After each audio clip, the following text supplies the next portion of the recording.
Hello everyone and welcome back to TechnoOvo.com. My name's Steph and today I'm taking a look at the Dell G3 laptop. Now Dell are calling this G3 laptop part of their gaming range. They start from around $849 and end at around £1,049. That's on the Dell website, although there are a number of customizations that you can choose from depending on the price that you want to pay at the checkout. Now the G3 laptop that was sent to us to check out was actually a 17-inch laptop, and there are 15-inch laptops available on the market as well. This one here houses an Intel i5-8300H mobile processor, clocked at 2.3 GHz. It also is paired with 8 GB of RAM.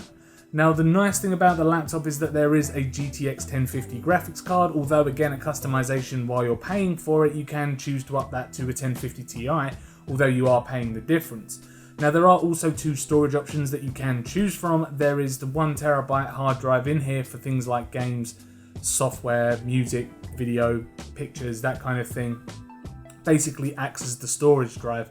And there's also a 128 gig SSD drive which has Windows pre-installed on it, but you can also include any software that you want to run and open up a little bit faster. Personal preference, I choose to have my Adobe CC programs on my SD card just because of the really fast launch times, but that's completely up to you. You can install what you want to whichever drive you want. Now a thing that's not really seen very much in laptops, and Dell I think are the only ones I've actually seen this on, is the fact that you can either have Windows 10 or Ubuntu from Linux as your main operating system on the actual laptop. Most people will probably go for the Windows 10 option, but there are Ubuntu users I'm sure out there, although it's not very common.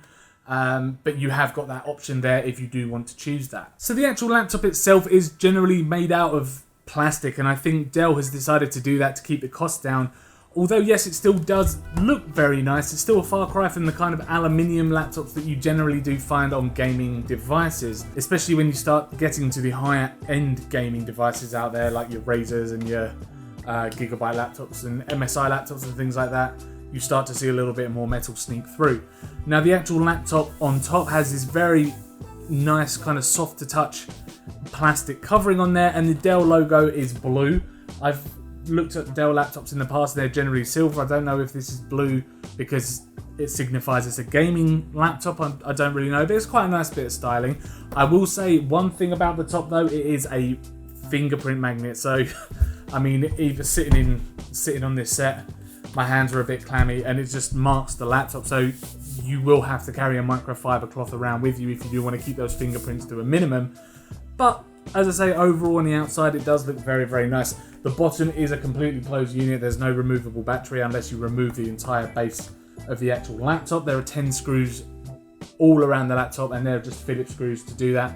And then you can get to things like the battery, the hard drive and the RAM memory on there. On the inside it kind of follows suit to the outside, although it actually has this kind of fake carbon fiber type pattern, especially around the outside of the keyboard.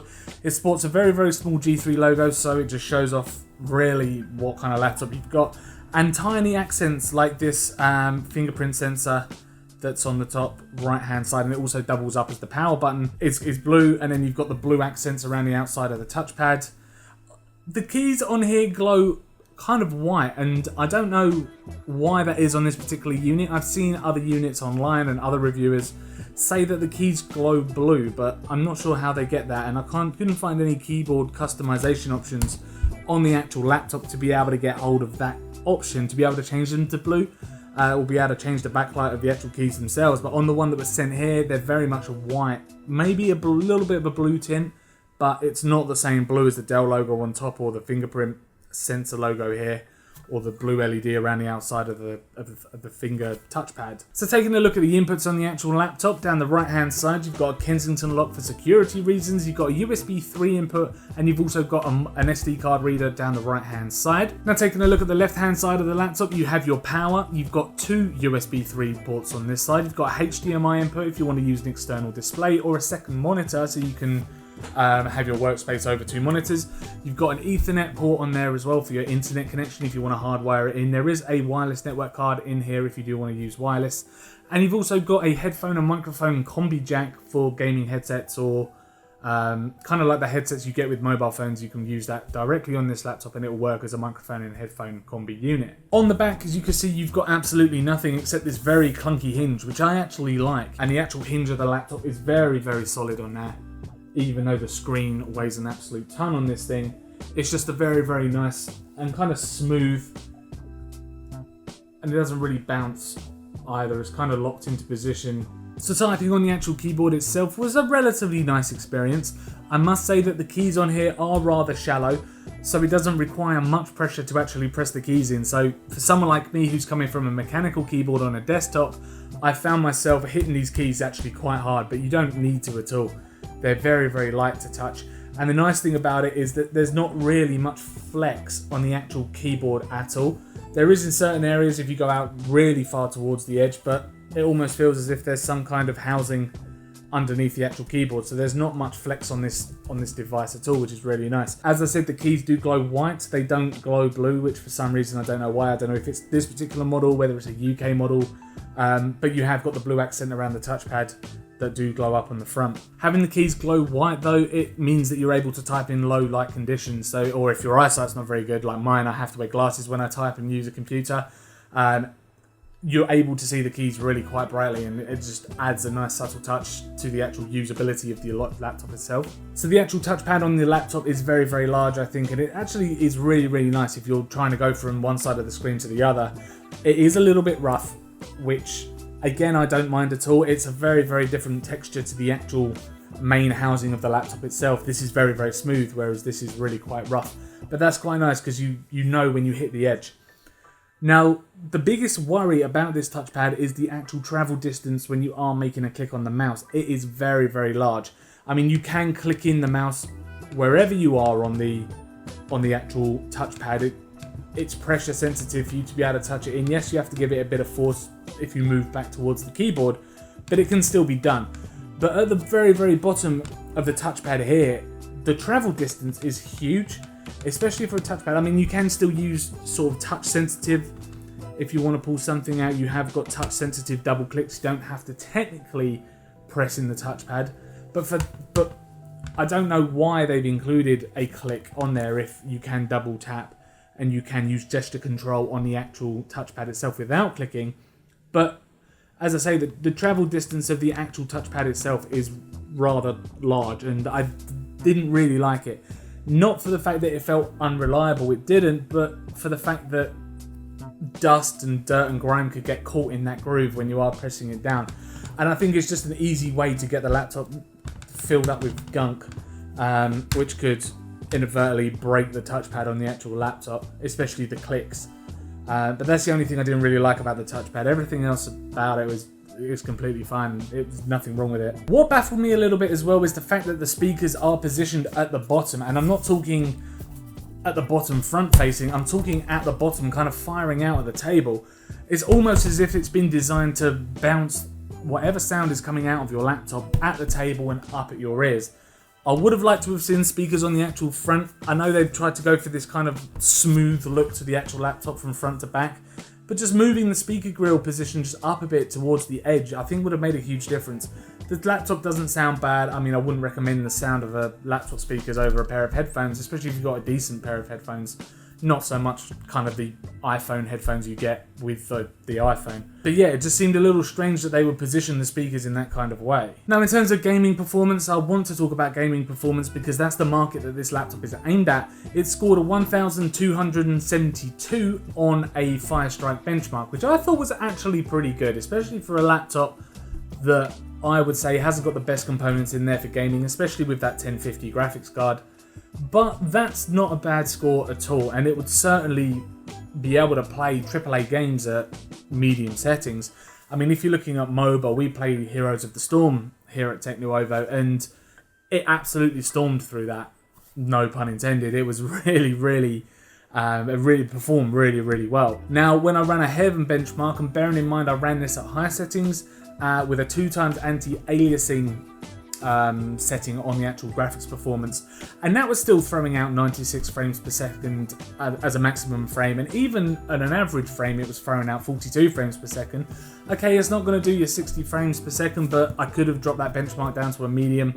I would have got a much smoother experience, maybe 60 frames per second at average, but I wanted to push the laptop as much as possible to its actual limits, and I thought 96 frames per second on on something at high settings with a 2x anti-aliasing switched on was really, really good for this particular laptop, especially the price that this laptop is being sold for as well. Now, the biggest downfall you will find with gaming, and even if you're doing something like media work, like video editing or photo editing, is the fact that the screen only covers 64% of the sRGB spectrum. Now, that's not very good at all, and I must admit, I was a little disappointed with the actual color reproduction of the screen. It's okay, it's not the best. If you're going to be watching media on it, you probably won't be able to find many complaints, but if you are definitely creating content with it, video editing, photo editing, especially when it comes to color correction, yes, you'll probably find that this laptop isn't up to scratch. And even on gaming, if you're used to coming from kind of like a desktop IPS display that covers 90% of the sRGB spectrum, then yeah, you're going to notice a huge difference when it comes to this monitor. And it just looks very undersaturated or unsaturated. Undersaturated, I'm not sure what the correct term is, but it looks that. It looks unsaturated when it comes to color performance, especially in games, especially in dark areas as well. It can look very, very washed out. Now, the nice thing though is that viewing angles are still very, very good. So depending on where the actual screen is, I wasn't actually too bothered about the viewing angles. I know with a laptop you're probably going to be sitting in front of the screen anyway, but it's nice to know that you could walk away from the screen, or if you're using this as one monitor and a second monitor, you don't have to be directly in front of it, you can be off to the side. But the actual viewing angles were relatively good with this laptop. It's not something I would complain about. The actual screen itself is covered in this kind of film, so it's not a glass screen like you'll find on some laptops, especially the high-end gaming ones. It's covered in a film, which I think dampens the screen color a little bit as well. I'm not too sure, but as I say, the color of the screen was a big letdown for this laptop. If you're going to be gaming on the go, then do prepare to take this hulky charger with you. This is a very, very big charger, I must admit. It's not as heavy as I thought it would be, and it's definitely probably not as heavy as it looks, but it is chunky, so you've got to make sure you've got enough space in your bag to be able to fit this charger. I managed to get around maximum 2 hours of game time out of this laptop before I was reaching for a plug, which, yeah, okay, that's pretty much on average, actually. I think that's actually, well, if you compare it to, say, I don't know, something that has a desktop graphics card in it, that you're probably looking at around 40-45 minutes. 2 hours does look pretty good because it uses mobile parts. But you're not going to be able to get through a day and game at the same time, so do make sure you take your charger with you. So the Dell G3 isn't a bad laptop if you're wanting to scratch the itch with some gaming on the go. Yes, it does handle things like Heroes of the Storm, even Rocket League. We had a quick couple of games on Rocket League. It worked really, really well. AAA titles, you are going to have to lower the settings a little bit just to get the most out of the frame rate on this laptop. And even if you are doing media creation like video editing and photo editing, the specification can handle it. It's just the color of the screen isn't as good as some other laptops out there. As I say, 64% of the sRGB spectrum isn't very high at all. And if you are wanting this laptop for office applications and for basically a work machine, then Word, Excel, PowerPoint are going to run extremely smooth. The spec can blow that out of the water.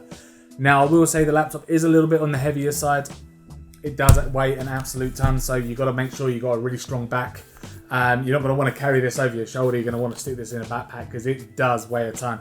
And if you are bringing the charger with you, then it'll weigh just even more. So do bear that in mind as well. That I think it's because the 17-inch screen is absolutely mentally huge, especially for a laptop. So as I say, just bear that in mind as well. Thank you very much for checking out our video review of the Dell G3 Gaming Laptop. If you enjoyed this review, then click that thumbs up button. Please do subscribe to keep up with all of our latest tech and gaming videos, and also let us know in the comments what you think about the Dell G3, whether you would pay $849 to $1,049 for this laptop, or whether you would go for something else on the gaming market, especially when it comes to gaming display. And yeah, just let us know your overall thoughts of the Dell G3. As I say, thank you very much for watching, and we will see you in the next video.